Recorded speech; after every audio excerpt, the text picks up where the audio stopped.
This was a one-way trip I took from Center City, Philadelphia to the Delaware Water Gap in May of 2017. I had a late start that Monday, not getting on the road till 8:30 from 20th and Spruce Streets. The Schuylkill River Park is at 25th and Spruce. It's a small city park with an adjacent dog park. A pedestrian bridge crosses the railroad tracks and drops you down onto the asphalt trail. There's also a pathway at Locust Street that crosses the tracks and puts you on the trail without using the pedestrian bridge. From there, I took the trail north as it follows the Schuylkill past the Art Museum and Boathouse Row.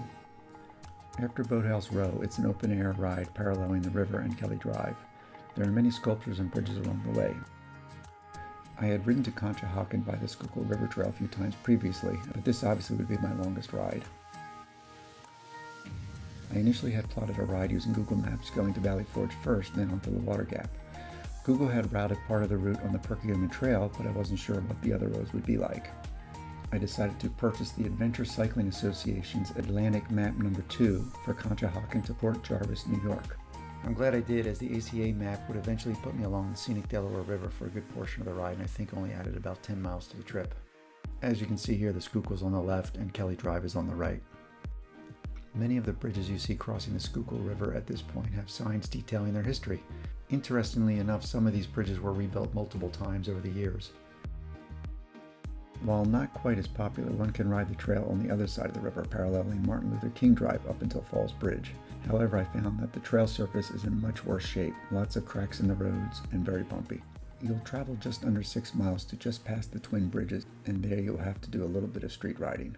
Okay, here we are along Kelly Drive here. You'll be riding along here. As such, you should notice the twin bridges. And what's going to happen is you're going to come up here to Ridge Avenue, which is going to be your first surface street you're going to have to deal with. And basically, we're coming up here like so. And then here's Ridge Avenue. And basically what I do is you'll see signs. I end up staying on the sidewalk just because this is kind of a short run. Google Maps is going to put me on the other side, but you'll see what I mean here. Here's the SEPTA station I was talking about. There's usually a crowd of people here. You can go on this side. There is a bike lane, obviously. But as you go here, you'll see there's the SEPTA thing, and you keep going along here, like so. And then you don't want to go up this hill here. You want to go down here. And this is Main Street, and you'll see a sign, "Welcome to Main Street." So there you go. You're on your way to Manayunk. Having to leave the path at Manayunk is certainly not a bad thing at all, since there are plenty of places to eat and drink. Once you explore Main Street, you can use one of the cross streets such as Locke, Rector, and Cotton Street to drop back down onto the river path. At this point, it is a boardwalk, but in good shape for a bicycle. After Manayunk, the trail gets a little bit more isolated, or at least secluded, with the Schuylkill on the left and what seems like light industry mixed in on the right.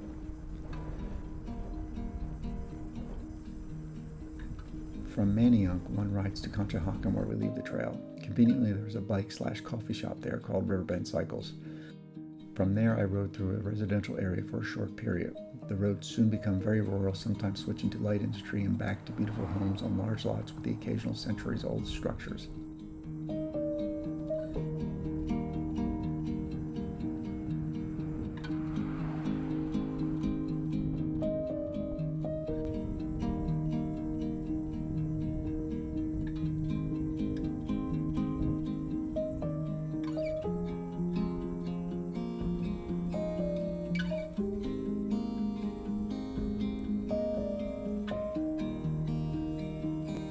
I did stop at the Highlands in White Marsh, PA, a bit past Conshohocken. To tell you the truth, it didn't look much different from many of the buildings I saw along the way, except for the fact that it was renovated and the grounds were open to the public.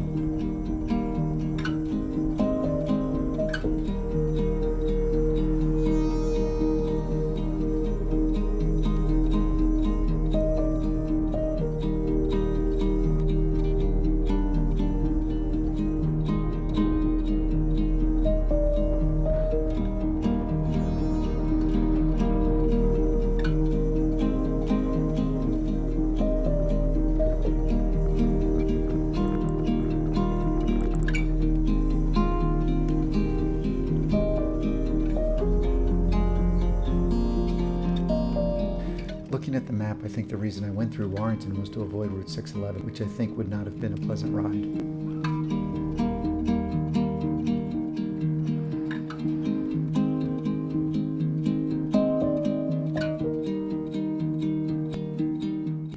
Real busy section of the road I dealt with on the first day was a small section of Route 263, York Boulevard, for maybe 1,000 feet or so.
From there, it was on to New Hope, PA for lunch on the Delaware. Approaching New Hope, there are remnants of mills that were prevalent in the area during colonial times.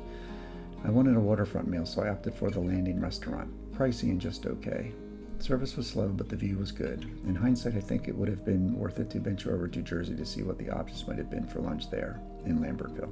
After lunch, it was across the bridge to Lambertville, New Jersey, which looked to be a very quaint town, although I didn't have time to enjoy it. From there, it was on to the Delaware and Raritan Canal State Park Trail for approximately 17 miles of hard-packed gravel paralleling the Delaware River. The trail runs for almost 70 miles, going as far south as Trenton and then northeast to Edison, and from where I am, it went north to Milford, where I was headed for the evening.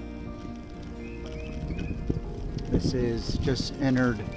is Lumberton, New Jersey, and I just entered the canal bike path. That'll be on for the next 18 miles or so, I believe.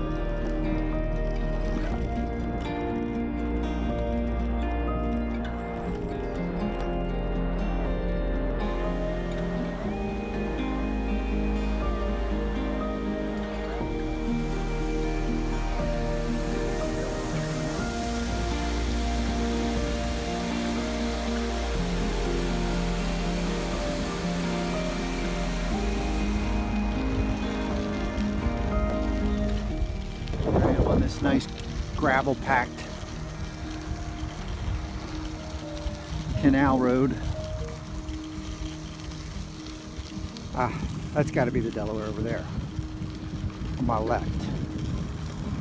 And then this must be an old canal that they used to move freight back in the pre-steam days. We're on the New Jersey side, obviously, heading north. The river's on my left. The path is bound by the Delaware on the left and Route 29 on the right. One is never far from either, and both are heard and seen through the ride. The path does wind behind some homes that must be on the Delaware. There is no support pretty much after Lambertville/Stockton until Frenchtown. Just some boat launching ramps and day-use parks. At Milford, New Jersey, I crossed the Delaware to my accommodations at the Bridgeton House in Upper Black Eddy, PA. The Bridgeton is a beautiful bed and breakfast on the Delaware. I had set Milford and Upper Black Eddy as my goal the first night, as I wanted to ride more of the ride the first day, so I knew that I would be okay on day 2 with much less mileage. After unpacking, showering, and a bit of relaxing, I thought I would venture back over to Milford for dinner and a walk down the main road. There wasn't much in Upper Black Eddy, as most amenities are on the Jersey side. There was a market/liquor store with the basics and a pizzeria. I thought I would try the Ship's Inn, but it was just after 8 p.m. and the kitchen closed at 8. Milford, New Jersey, going into Upper Black Eddy. Pennsylvania.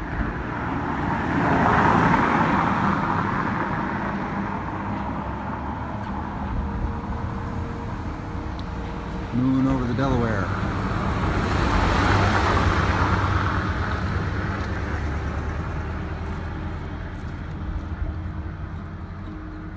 Milford, New Jersey. I did walk around the town a little bit, but after that, it was off to bed.